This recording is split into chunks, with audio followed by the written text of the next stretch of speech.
నమస్తే, welcome to Y news. నేను Pushpa. The news sponsored by Vyra family restaurant, national highway, Petagunta. నోరూరించే వంటకాలు, అసలైన మసాలా దమ్ముతో అదిరిపోయే నాన్ వెజ్ రుచులు మీకోసం. విచ్చేయండి Vyra family restaurant, national highway, Petagunta, Tuni మండలం, కాకినాడ జిల్లా. తెలుగుదేశం పార్టీ 44వ ఆవిర్భావ దినోత్సవం సందర్భంగా రాజేంద్రనగర్లోని రచ్చబండ వద్ద ఆవిర్భావ దినోత్సవ వేడుకలు రాష్ట్ర శెట్టిబలిజ కార్పొరేషన్ చైర్మన్ గుడిపూడి సత్యబాబు ఆధ్వర్యంలో నిర్వహించారు. పార్టీ జెండా ఆవిష్కరించి కేక్ కట్ చేసి అనంతరం పేద మహిళలకు చీరలు పంపిణీ చేశారు. బీసీల అభ్యున్నతికి చంద్రబాబు, లోకేష్ ఎంతో కృషి చేస్తున్నారని కొనియాడారు. 44 సంవత్సరాలు 44 వసంతాలుగా అడుగుపెడుతున్నాం. ముఖ్యంగా నందమూరి తారక రామారావు గారు కూడు గుడ్డ నీడ అని ఈ పార్టీని స్థాపించారు. అప్పటి నుంచి కూడా ఎన్నో బీసీలకు ప్రత్యేకించి ఈ 24% ఆ రోజు నందమూరి తారక రామారావు గారు తీసుకురావడం, అలాగే ముఖ్యంగా సంక్షోభాలను కూడా ఎదుర్కొంటూ ప్రతిసారి తెలుగుదేశం పార్టీ ఈసారి అయిపోతుందని అనుకున్న వాళ్ళకి ప్రతి ఒక్కరికి కూడా రెట్టింపు ఉత్సాహంతో ఎదరికి రావడం అందరూ కూడా గమనించాం. ముఖ్యంగా ఆ రోజు నందమూరి తారక రామారావు గారు ఏదైతే ఈ పార్టీ స్థాపించారో దాన్నే ఎక్కడా కూడా తగ్గకుండా మా ముఖ్యమంత్రి వర్యులు చంద్రబాబు నాయుడు గారు అంతకన్నా రెట్టింపు ఉత్సాహంతో ఈ పార్టీని తీసుకెళ్తుండగా మొన్న 2019 టు 24 కొన్ని చాలా సంక్షోభాలు ఎదుర్కొన్నాం. అయినా సరే మా యువనాయకుడు లోకేష్ గారి ఆధ్వర్యంలో యువకాలం పాదయాత్ర మొదలెట్టి ఇంకా ఎప్పుడు లేని విధంగా ఇప్పుడు తెలుగుదేశం పార్టీలో ఎన్నో అద్భుతాలు జరుగుతున్నాయి. ముఖ్యంగా కార్యకర్త స్థాయి నుంచి, ఒక గ్రామ ప్రెసిడెంట్ దగ్గర నుంచి, అలాగే యూనిటీ క్లస్టర్, బూత్ ఇన్ఛార్జ్, వీళ్ళ మీద మండల ప్రెసిడెంట్లు, అంటే ఏ పార్టీలో లేని కేడర్ అంతా కూడా, స్ట్రక్చర్ అంతా కూడా ఒక తెలుగుదేశం పార్టీలోనే ఉంటుంది. మేము ఈ పార్టీలో పనిచేస్తున్నందుకు మేము చాలా గౌరవపడుతున్నాం. ముఖ్యంగా 2024 అధికారంలోకి వచ్చిన తర్వాత చాలామంది చూసాం. సుమారు 12-13 లక్షల కోట్ల అప్పుతో ఉన్నా సరే సంక్షేమం, అభివృద్ధి రెండు కళ్ళతో పార్టీ ముందుకు వెళ్తుంది. అలాగే ఎంతమంది పిల్లలు ఉంటే అంతమంది పిల్లలకు కూడా చదువుకునే అవకాశం కల్పించాలని ఇంట్లో 2 3 4 సరే అందరికి కూడా తల్లికి వందనం ఇవ్వడం జరుగుతుంది.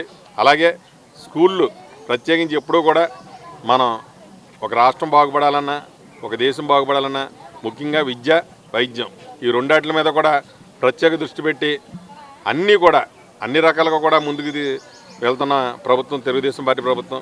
ఓ పక్క అమరావతి పూర్తి చేస్తూ, అలాగే 2027లోపు మన పోలవరం ప్రాజెక్టు కూడా అది కూడా పూర్తి చేసే విధంగా తెలుగుదేశం పార్టీ పనిచేస్తుంది.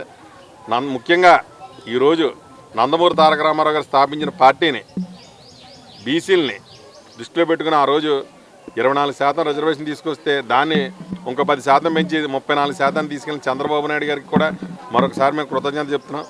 అలాగే ఈ జగన్మోహన్ రెడ్డి కూడా బీసీలను అడ్డు విరిచి ఆ 10% కూడా తగ్గించి బీసీలను రాజకీయంగా ఎదగడానికి కూడా ఇష్టపడిన ప్రభుత్వం ఏదన్నా ఉందంటే అది వైసీపీ ప్రభుత్వాన్ని మేము ఎప్పుడు కూడా చెప్తున్నాం.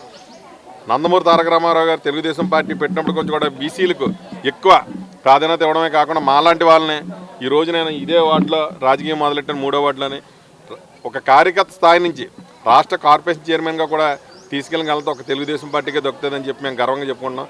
అలాగే ఇక్కడ సిటీ ఎమ్మెల్యే ఆదిరెడ్డి వాసు గారు కూడా, ఆయన కూడా ఒక బీసీ బిడ్డ.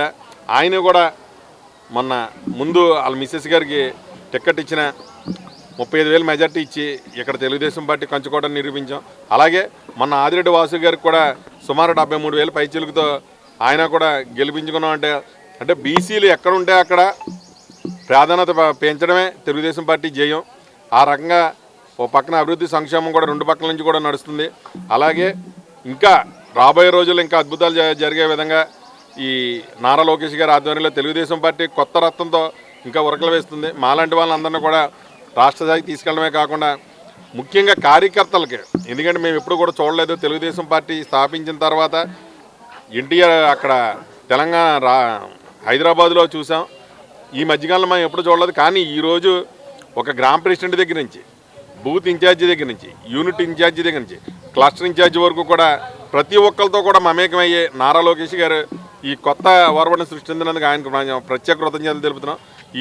ఈరోజు ఒక రాష్ట్రంలో కాకుండా దేశంలో కూడా చాలామంది, ఎందుకంటే మన చంద్రబాబు నాయుడు గారు లోపల ఉన్నప్పుడు కూడా మీరు అందరూ కూడా గమనించారు, ఆయన 53 రోజులు లోపల ఉంటే ఒక రాష్ట్రంలో ఒక ఆంధ్రప్రదేశ్కే కాకుండా తెలంగాణ ఇతర దేశాల్లో కూడా ఆయన బయట రావాలని చెప్పి ఎన్నో చాలా ఈ కార్యక్రమాలు కూడా చేశారు. అంటే తెలుగుదేశం పార్టీ అంటే ఒక వ్యక్తి కాదు, మామూలుగా చంద్రబాబు నాయుడు ఒక శక్తిగా ఈరోజు తెలుగుదేశం పార్టీని తయారు చేశారు. దానికి చంద్రబాబు నాయుడు గారికి, లోకేష్ గారికి మా ప్రత్యేక కృతజ్ఞతలు తెలుపుతున్నాం. మరొకసారి తెలుగుదేశం పార్టీ 44వ దినోత్సవ ఆవిర్భావ దినోత్సవ శుభాకాంక్షలు అందరికీ కూడా.